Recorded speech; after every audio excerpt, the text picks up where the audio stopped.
All right. How's it going, CISO Forum? You guys out there? Doing all right?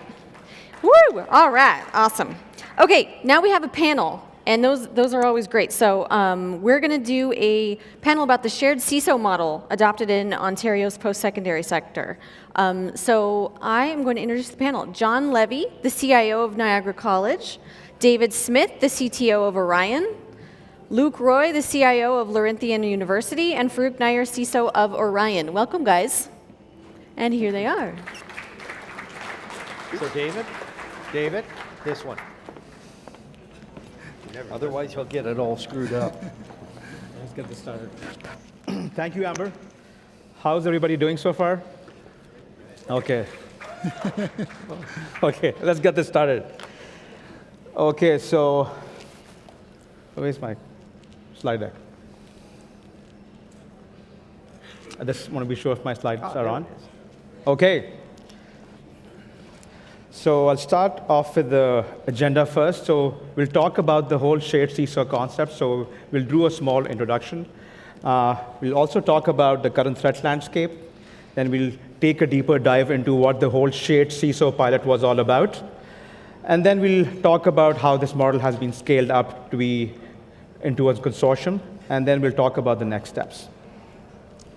So in terms of ORION and what ORION does, I'll let David talk to that, about ORION. Okay, thank you very much. Maybe just a quick show of hands. How many of you in the audience know who ORION is? Okay, looks like about half of you. So ORION runs the backbone network, a backbone compute network, effectively almost like part of the internet for research and education in Ontario. We support all of the universities, colleges, research hospitals, K-12 school boards, and also the hubs that are part of the OCE activities here in Ontario. ORION is part of a global community of research and education networks all around the world, and also in Canada. We're connected to Canary, which is across Canada, and then we have partners across Canada, including BCNet in British Columbia, Cyberit, Alberta, all the way to RISC in Quebec and ECN in the Atlantic provinces. We're a self-sustaining, not-for-profit organization that was kick-started by the Ontario government in 2001. We have a 6,000-kilometer network of high-speed fiber, and we're happy to be extending our operations beyond networking to cybersecurity, and we'll be talking more about that today. Thank you, David. So let's talk about the shared CISO pilot. So Luc, over to you. Yes. Hi, everybody. Great to be here. Imagine one day waking up and realizing your worst fear.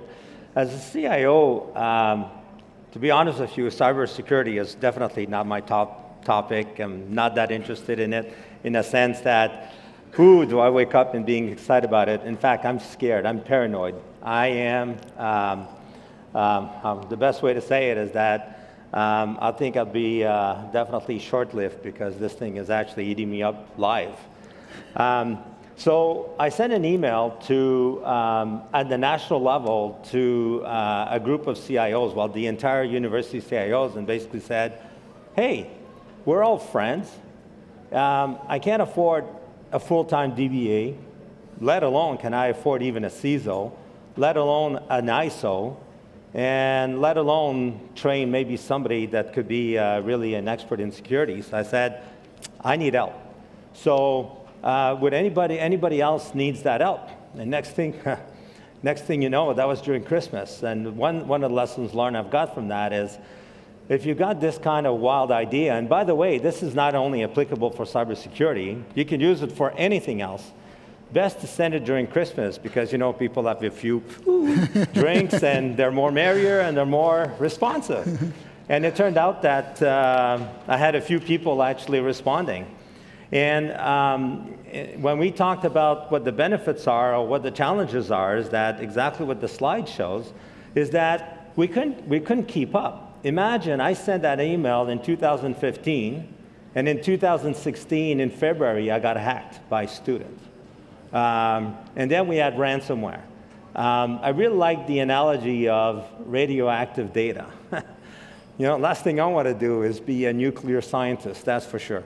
So lack of time, lack of learning, and forget about the asking for money. I mean, of course, we always ask for money, but how often?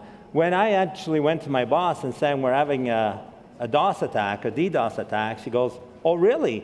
Is that operating system coming back to life? Are you kidding me?" I mean, that's the kind of conversations that we have. And at the board meeting, they said, "Luc, you're going to have a chance to talk to cybersecurity, to the board." And we had the top 10 items. And on the top 10 items, they talk about from number 1 to number 3, and then number 6 to 10. They never talked about items 4 and 5, and they were all cybersecurity related. And that's part of the issue that we're living with. So trying to find somebody, I didn't have the money, trying to find somebody to assist us and to really drive this forward, that's why we decided to basically figure out a plan to have what we now call the shared CISO and more than that. Thank you, Luc. So let's talk about the current threat landscape. So the current threat landscape is evolving on a daily basis and has transformed into a cyber crime economy. It's paying people's bills, taking care of their household expenses, and it's transforming a whole new industry. So we hear about these ransomware attacks every day. We hear about these breaches happening every day. And it's getting more sophisticated and more integrated day by day. So the current threat landscape is changing, is evolving. And public sector has been a victim of it, or has been a soft target, and so has higher education been a victim of it. So being cognizant of that, the higher education institutions in Ontario, they came together and then started working on this model. I would also like to share a case study of a recent data breach at American University. And what happened over there was that back in April 2019, there was a breach as part of which about 1.3 million records were exposed of employees and students. And of course, it was due to a security failure of a vulnerable web application. So all you need is that one small backdoor to get in.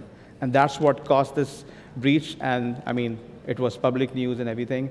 And of course, in terms of risk, there's a huge reputational risk around it. So, I mean, it was public news and everything. So, higher education sector in North America, in the US, and in Canada has often been a victim of this. So let's take this discussion forward, and let's talk about, just give me a second, I think I'm on the wrong slide. Oh. Sorry. So I'd like to talk about the ORION vision around cybersecurity. So based on the feedback we were getting from the community, ORION has consultations with this community on a regular basis. And one of the key feedback that we were getting from the community was that, okay, ORION needs to come up with a model in which they can help out the community in strengthening their cybersecurity posture. So ORION embarked on this journey in cybersecurity, and the vision was that they're going to be working together with the community to improve their cybersecurity posture. So the goal was to provide cost-effective cybersecurity guidance, advocacy programs, and services to meet the needs of our community. And just to reiterate, our community is higher education, K-12 school boards, hospitals. Any stakeholder who has a role to play in research and education is our stakeholder. And of course, we do engage with our community on a regular basis. And of course, we are part of provincial and national cybersecurity initiatives, and we are contributing towards that. So that's what our vision is around cybersecurity. So I would like to hand it over to John to talk about the shared CISO initiative and shed some light on that. So as we've already started to talk about, we were able to get together with 5 universities. Were originally on the 5 universities got together, and one of those happened to be Queen's. And the Queen's CIO knew the St. Lawrence CIO, St. Lawrence College, and asked, would you be interested in this? From that, we were able to take 5 universities and we built up 3 colleges, actually formed the original pilot. Everyone chipped in a small amount of money at the very beginning, but it was enough for us to be able to hire a CISO. It was enough for us to build a governance structure. So our small governance structure with 8, everyone got an equal vote, but there was 1 college co-lead and 1 university co-lead. And they actually came together to make sure that the agenda was going to flow very well for both of the different groups. We thought we were very different, but we actually weren't. We weren't just a cute little school down the street, as I make the joke about colleges. We really were a partner, and we were all fighting exactly the same problems. So we were able to create the governance model. We were able to create a federated cyber security framework plan.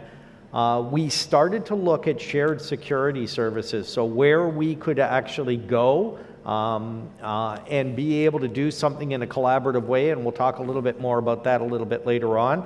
And the idea was, at the very beginning, we wanted to be able to expand this out and build a good model and a good governance model that we would be able to scale up to be able to have more colleges and more universities be able to participate. And again, we'll talk a little bit more about that in the future, a little bit later on the slides. This is the G8, as we started to call ourselves, that got together. This one's still mine, right? Yeah. Okay. So we did get the governance of a shared CISO. So we had a CISO that would be able to offer expert advice, but they also, what was really good about that was that they took a lead role. So ORION really helped give us guidance. The group of us were all together, but we really needed to be managed to be able to take those further steps forward. We were able to create a security assessment, which basically created a benchmark. So we created a security assessment, which is about 300 to 350 questions, and we were able to get a score out of that. What was really fascinating is that we all kind of fell on a reasonable continuum, but we actually developed a framework that will be able to scale up, and everyone will be able to measure themselves against everyone else. So as you saw that curve earlier where they were talking about, and I can't, bit site mapping, where you saw where you were on the curve, we can actually see where we are against all the other institutions. We created a security roadmap and a heat map to see where everyone was. We were able to do the full threat assessment framework and be able to share that amongst all of us. We were able to create a security governance framework that you would be able to use and port and tweak to your own ability. We were able to do a workshop on PCI compliance because all of us had to deal with that, especially from our boards, wanting us to all become PCI compliant. Incident management and access control guidelines were put out, so we actually have both a security incident management and just a regular incident management that we framework that we were able to take out of that. We created a security dashboard, and we also offered through EC Council certified chief information security officer training, both to the universities and to the colleges. And I believe that we did over 100 people with the chief security or chief CISO training.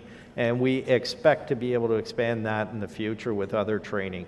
That's a lot to get done in 2 years, but it was really well focused. And I think it worked out really well with our model. Thank you, John. So in terms of our evolution in cybersecurity, to John's point, we have come a long way. And when I use the term we, it's not just Orion, it's Orion and the whole community. And of course, the G8, the 8 participating 8 institutions, played an important role in that. So, as I said, we have come a long way in the past 2.5 years. When I started off at Orion, I was the only resource in security, and now we have grown an entire team which supports that model. It's one of the key strategic goals of Orion that we're going to be committed towards cybersecurity. So we have learned a lot from the pilot which we did. We have come a long way. As I said, we started off with 8 institutions, and in the slides to come, we'll talk about how we have been able to scale that model up. And based on this model, I mean, we started this model off as a pilot about 2 years ago. We have been able to inspire other peers across Canada and, of course, in the US. I mean, we have been in talks with BCNet, our peer in BC. We've been talking to Cybera, MRNet in Manitoba, Risk in Quebec, and so on. And of course, we have some stakeholders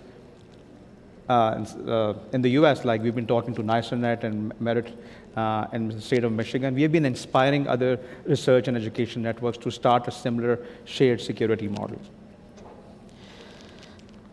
Yeah, and of course, the other thing which I've been also been trying to build is a model for other shared security services. So we'll talk about that in a bit.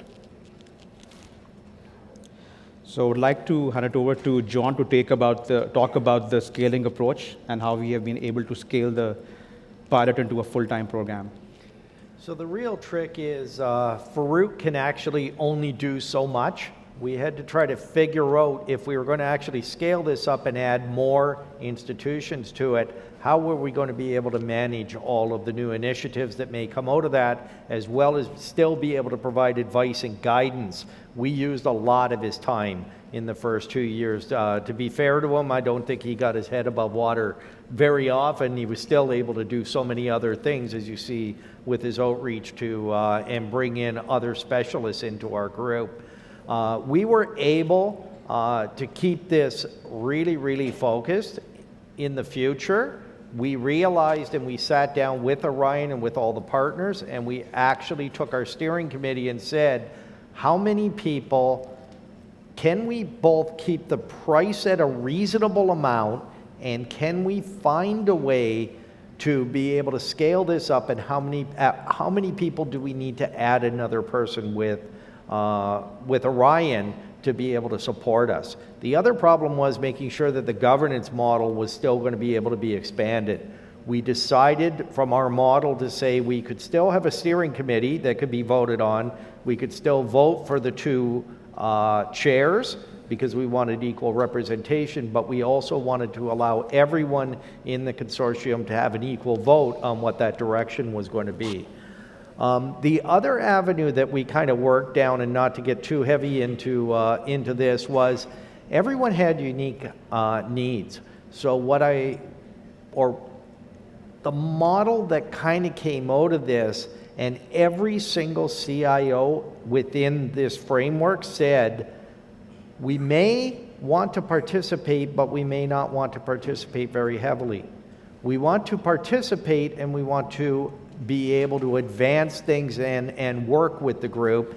And then there were other groups that were, we can't really participate, we don't want to just be at the table, but we need CISO expertise. So we were able to actually create 3 different categories that you could pay for, as well as still being able to join the group and be able to scale that up. So based on which one in breadth-wise you wanted in services, we were able to actually take this model and be able to expand it up so that we could figure out with a simple calculation how many extra people we were going to need to add Orion and still keep it within a reasonable price so that all of the colleges and universities would have the opportunity to participate if they really wanted to.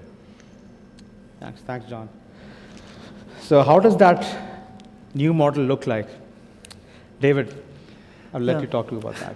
Yeah, so we talked a lot with the group about what do we call it, what is it, how do we create it, and we really decided it was a consortium. and that we wanted to set it up as a consortium where we have members of this consortium and that we actually structure it in that way. And we came up together with the group with the name Ontario Cybersecurity Higher Education Consortium, which has the nice acronym of ONCHEC, which seems to be working out quite well, because if you go to the next chart, Farouk, you can see that we now have 29 institutions that have joined ONCHEC, which is fantastic. They're approximately half colleges and half universities, and we're very proud of the fact that we've got such great support from the higher ed community in taking this forward. We officially kicked off ONCHEC in June. We've had a couple of very well-attended webinars, and all of the institutions are now underway to do a self-assessment and to do a security assessment, all using a common framework. So as we go through this year, all of the institutions that are participating are going to be able to benchmark themselves on a common framework together with the rest of the community, and that's seen as incredibly high value. So I think we're off to a great start here for. John, is that? Yeah, do you want to talk about the benefits? Oh, yeah. Okay. Yeah, so the way that we've structured this is that, as you can imagine, with 29 institutions, we can't, unfortunately, get involved in tactical work. We only have a small team, so we're really focused on expert security advice, providing security advisories on a regular basis, as well as one-on-one and shared support. And not just having support from ORION, but having support and sharing the problems across the institution. So we've created working groups on specific topics so that we can share best practices across the entire community. We've created security guidelines. We talked about the security self-assessment. And coming out of the security self-assessment, we're going to be able to prioritize gaps and actually start to build then a roadmap and help each institution build their own roadmap for the coming year as to what items they need to solve to really build their cybersecurity awareness and their cybersecurity capabilities in their organization. Thank you, David. Now let's talk about the key takeaways. I mean, there've been lots of learnings from the pilot, and then now we've been able to scale this up. So, John and Luc, your thoughts on the key takeaways? Well, I learned that John's wine taste is not that great. No, I'm joking. I'm joking. In fact, it's pretty good. No, some of the things you learn, and first of all, yeah, we're all recruiting probably similar students, but IT departments don't really compete against each other. The collaboration is very strong. I don't know if you know this story, but everybody knows Bix Pickles, probably. And the other one, the smaller competitor, is Stubbs. Well, Bix one day actually ran out of cucumbers, and Stubbs actually helped them out. And this is right from Al's, the founder. And even in a highly competitive environment, people collaborate because it's part of your ecosystem. And I find that one of these, the benefits that we had, one of the lessons learned is we all wanted to work together. We didn't know how to work together. So it takes somebody to actually write it out, find everybody that puts money on the table. So we each chipped in about $50,000, to be honest with you, and committed for 2 years. We had an exit strategy, so we were clear on the deliverables. And then we needed, I interviewed Farouk, in fact. He dresses better now. Joking. No, but Farouk was one of, obviously, the successful candidate. And that was part of the collaboration we've had with ORION. We've approached ORION to say, hey, we have a business proposition. You need to put in a lot of money into it, but you're probably going to gain something out of it, and which they did. So thank you, David and Delilah and team, and Alfonso. For this, because now it's actually a key part of their offering. I'll stop now. I'm sure John has some other comments and comebacks too. So one of the interesting pieces is the development of joint training together. And I think it's kind of evolving over time. And one of the things that I kind of alluded to it before when I was on one of the other panels, but we just don't have enough cybersecurity people. And we really need to educate them. Cybersecurity is not a differentiator, as Luc mentioned before. We really need to build, and we almost have an ethical obligation if our academics can't respond fast enough for us to start producing educated cybersecurity people. And as we were talking at lunchtime, you can't just go and get a certification and be an expert in cybersecurity. It really takes years of mentorship and growth that needs to go on. So how do we do this really quickly? Well, getting consortiums like this together where we're sharing and we're openly sharing are so important. I think that transferability of this particular model for growth, maybe not higher education included in it, would even work in business, because cybersecurity is not, unless you are a cybersecurity company, a differentiator of your business. You really need to be protecting each other, and you can't afford to do it on your own. The other avenue that I think with scalability that's going to be really interesting in time, and we've already been talking about this, is being able to buy products. Higher education gets discounts, but when you do it as a consortium, it's even bigger.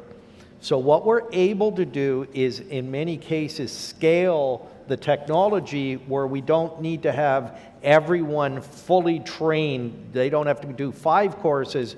We can have a couple of people that become experts, and the rest of the group is able to come together and be able to work with a particular product so that we can all take advantage of that. The other avenue that's going to be growing in the future is we're looking at doing a shared SIEM project. None of us can afford a SIEM on our own or to implement a full SIEM, but we can as a consortium together because we can do it at economies of scale. We're also looking nationally. Some of these schools have come together with a group called CANSOC. That's more over on the university side, so I'll turn it over to Luc to kind of talk a little bit about CANSOC. Yeah.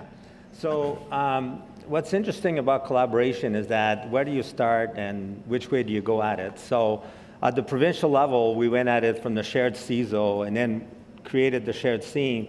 And the bigger universities basically decided to get a security operations center that basically would overlook their 5 universities as a starter. And again, from the knowledge from the shared CISO, take a pilot and basically provide this kind of a SOC, national SOC. It's a concept right now. It's a proof of concept. But it's actually, we're trying to also mimic what some universities have done in the U.S. Thank you. Apart from that, I just also wanted to talk about the community training program, which ORION is just about to roll out. David, you want to talk about that a bit? Yeah, so I think that one of the extensions of this is that we see a great need for training, and part of cybersecurity awareness is training, and also training the experts as well. So Nicole is in the audience, and Delilah as well. So Nicole has been working specifically on a training program, for the ORION community, which is the universities, colleges, and K-12, et cetera, as we talked about earlier, and really providing a curriculum and a number of courses that we can offer over the next year. And on our website, you'll be able to, you can see information on those specific courses, and if you're interested in signing up, please do. I encourage you to join and participate in this educational program. Thank you. Thanks a lot, David. So I think that brings the end to this session. I think we have about some time left for questions and answers. Oh, Luc, yeah. So I'll start. I won't ask the question, but I'll start. It's a lot, this program seems like, oh, we share ideas. Actually, it's a lot more than that. Sharing and collaboration, but you need somebody to drive it. We all have our day jobs. So that's where our where Farouk comes in, and basically he's doing the heavy lifting. He's organizing the meetings. You know how difficult that is? So, I mean, I can go on and on. But the consortium idea is, the value for me has been extremely great because I didn't know what I didn't know. Now I really drink a lot of wine. No, joking. I drink less wine now because now I doing a security framework. Farouk, how do you do this? I'll send you a template. Oh, Farouk, how do I fill in this section? Oh, I'll fill it out for you. I've got an idea of your environment. You know, it's all of this stuff, and that's why I say, even you might be competing against each other. Geez, you know, you can collaborate on anything, and it's hard to collaborate, by the way, very hard. I don't want to scare you, but the reason why it's hard is because, well, you got to leave your ego at the door, and you're going to have differences of opinion. Well, I think we should do this. So you got to really have to have people that want to collaborate, and it's actually been great to work with Farouk, David, John, and all the others. It's been a fascinating experience, and I still to this day cannot afford a CISO, but I have one overlooking my shoulders. Thank you. John, do you want to add anything to that? I would just say I think I might have a bad reputation or a good one. It depends on whether you like wine or not. But but I think the measure of success is the fact that when we went out, it was almost instantaneous that we had every one of the colleges, I know from my side of it, when we reached out to them, were interested. Not all of them came on board. I personally wouldn't want to be a CISO or a CIO of an institution that had the opportunity to join this and get all of these tools given to them on day one that have been developed. If they had a security breach, it's going to be really hard to substantiate at the price that we were able to get this down to, be able to say, no, I can't afford to do that at a board level. Or it just shows that either a CIO or a CISO can't sell their ideas to want to be able to get into a participatory consortium like this at whatever level they wanted to be able to do it. So I think the level of success was that we were able to scale this already, and that some people still think they want to run on their own, but let's see where this all ends up working out in the future. I also have to say it's been a pleasure to work with Luc as a co-chair, and the same thing with the leadership from Orion, both Farouk and David and the rest of the Orion folk have been just tremendous to work with and put up with a lot of pushback. And when we were trying to do numbers and we were going, well, we can't afford that much. How can we scrimp or play the services and see how it goes? It's really hard to build a business case when you're trying to be a nonprofit. You can't lose money up front, and it's been kind of an evolving journey as we've gotten to this point. Thanks. David, any concluding remarks from you? I think that the one exciting thing is with the support from the community, we have really 3 full-time people dedicated to this from the Orion side, and we've got, I think that about another 4 people in the organization who are working on this part-time, part of their time. So it's really become a major activity for us, and a very exciting one that I'm really proud to be part of and to have the opportunity to work with you guys on. So thank you. Maybe there's some questions from the audience. Yeah, thank you. So, questions?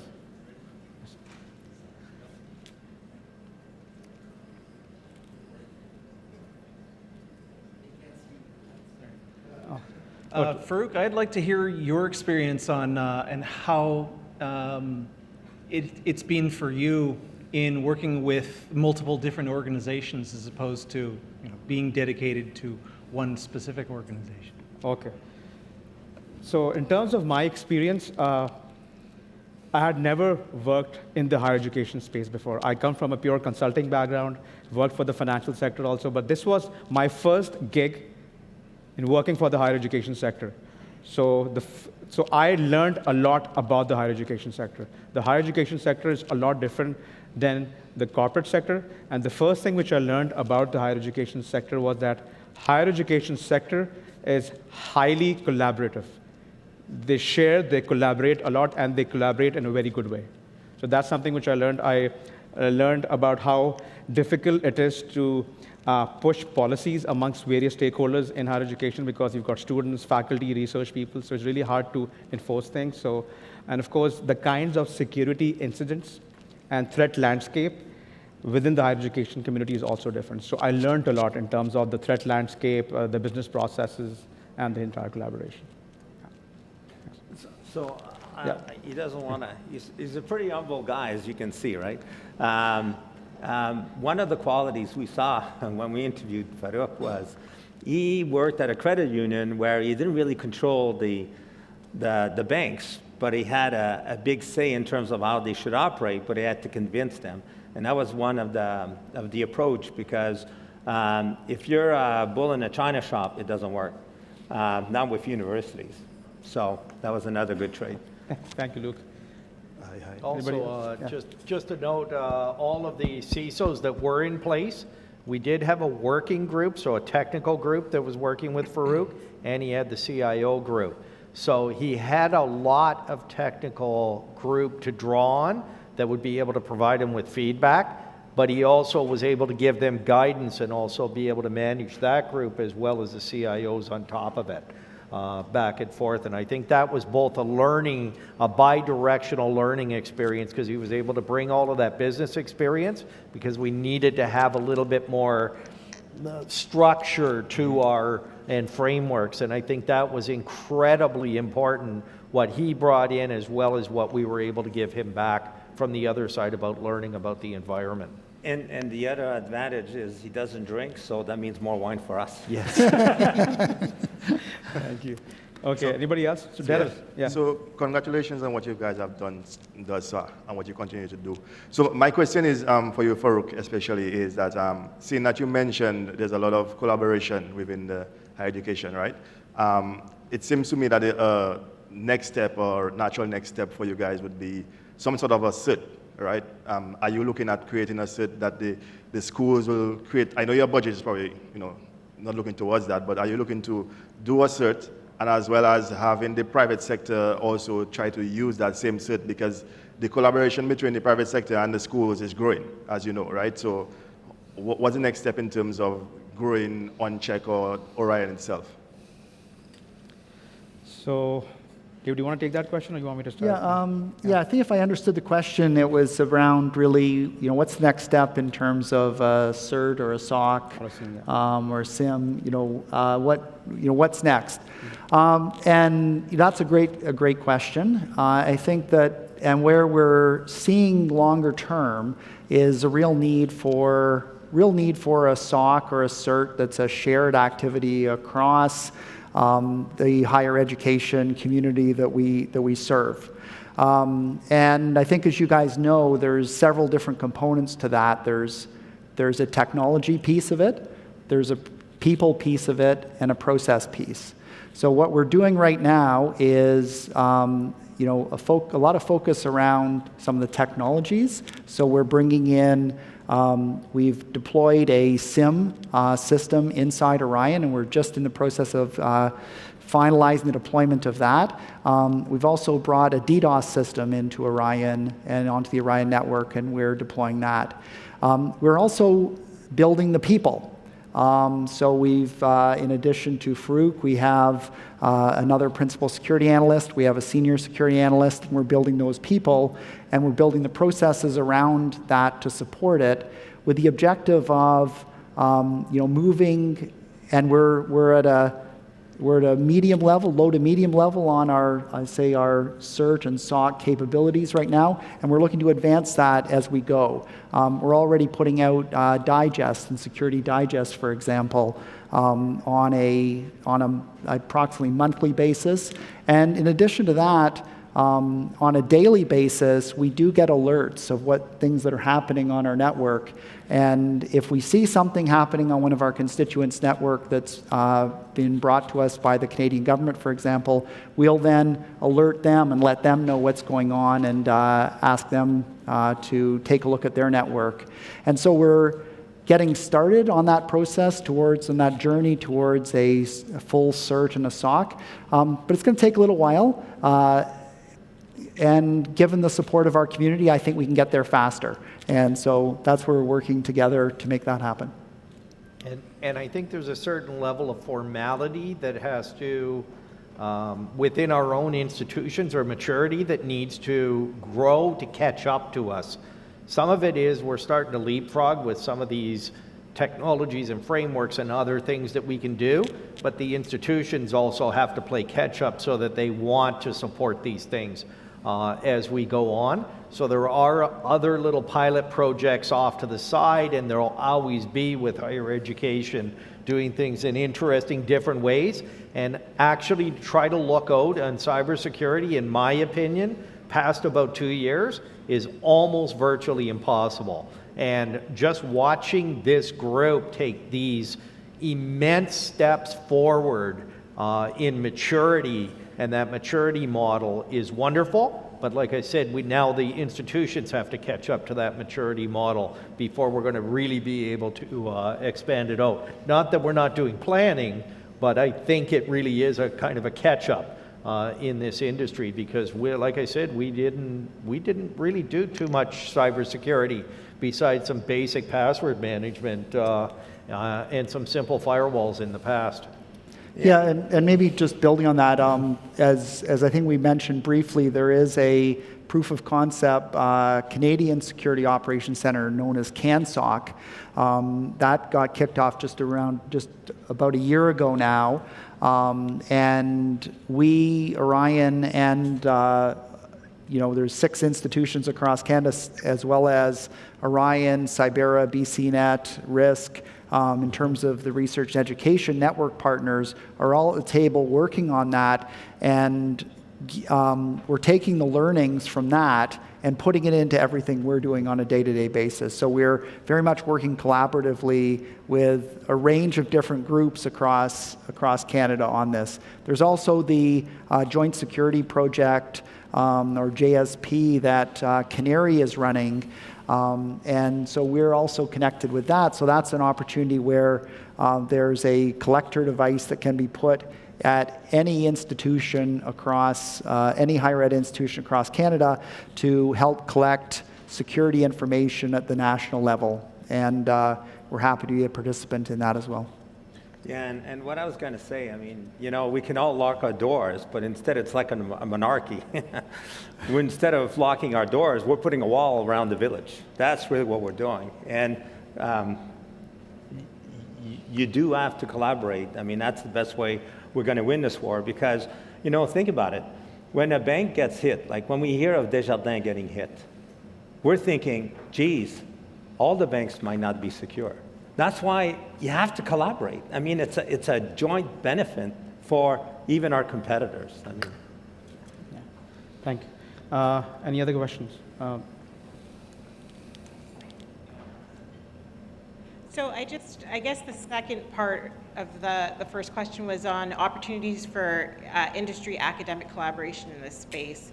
I know in computing, this is an area of focus for us, and I imagine similarly for folks in cybersecurity, opportunities to collaborate with industry, whether they be SMEs or large industry, is a consideration. So is that part of your future plans?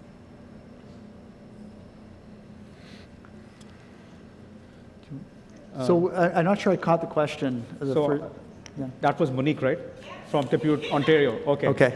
So her question was more around doing similar initiatives for other stakeholders in the community, like high-performance computing and other stakeholders. Yes. SMEs. Yeah, SMEs and others. Yeah, so I believe that the model that we've put forward here is a model that can be extended. And so I'd say that we'd definitely be willing to have some discussions with you about how we extend that model to others in the community. So we are We wanted to take it forward from 8 institutions. We're now at close to 30 institutions. But as I said, I think we have a model that we can go forward. What we have realized, though, is that there's a lot of commonality of needs, but in some cases there's differences with different stakeholder groups. So that's what we need to look at it to say maybe the right thing to do is to do another pilot, for example, with another set of stakeholder groups, and bring them along, and then decide, well, does that fit into OnCheck as we've defined it, or would that be another program? So we'd be happy to have some further discussions with you if you're interested. The email address is there, and if you reach out to us that way, then we'll definitely have some follow-up discussions. And you're already working with us, right? So you know what's... Yeah. Okay, I think we just have time for one last question. Hello. Okay. Do you see opportunities now that you have collaborated on security to extend that to cover privacy or accessibility that are also issues very important, at least in Canada? So I'll answer that briefly, and I think I'll defer that to Luc and John briefly. But as part of the shared CISO pilot, we did have discussions around privacy also. Discussions around privacy by design and how security overlaps with privacy. And within the higher education space, we have seen that security and privacy, they go hand in hand, they collaborate a lot. John and Luc, do you want to? Yeah, just kind of a little off topic from that is, I had mentioned and Luc has mentioned that we're doing other little pilot projects. One of the things that I've been taking on from a security audit standpoint, first I had to do a network segmentation as part of the security audit remediation. So we built a network segmentation framework that can be picked up and shared. That's not part of this group, but it is open and available within colleges and universities. It makes sense to us. It may even be transferable outside of that. But my other area is, say, data governance, which if you haven't done data governance yet, you don't know where your data is, you don't know what you're doing with your data, you can't protect, you can't deal with privacy, you can't have any other security frameworks in place until you really know what you got in place. So I would say that data governance is being shared both at the college and university level, where we're going, and we're working with a partner so that we could use that model and pick it up and use it for other colleges and universities. Again, being able to cut the cost because we've already done it for one. We're not unique. We're exactly like everyone else, so that same model could be used to be able to do data governance or data governance investigation and classification within your institution at a lower cost as we keep knocking down because of the consortium that we've been able to put together. Luc? Yeah, what I will say real quickly is that FEDUC doesn't do all our work. We have to do some too. He provides advice, he provides guidelines. He'll even say, Luc, you got the wrong priorities here. Change it. In fact, I did that last time we met. Can't wait for our next meeting. But privacy and access controls and all that stuff, that was a lot of our work. And that was the sessions and the discussions were great in terms of assisting us in terms of how to go about it, around it. Okay, so this brings the end of this discussion. Thank you, Luc, John, and David for this interesting discussion, and thank you everybody else. Thank you.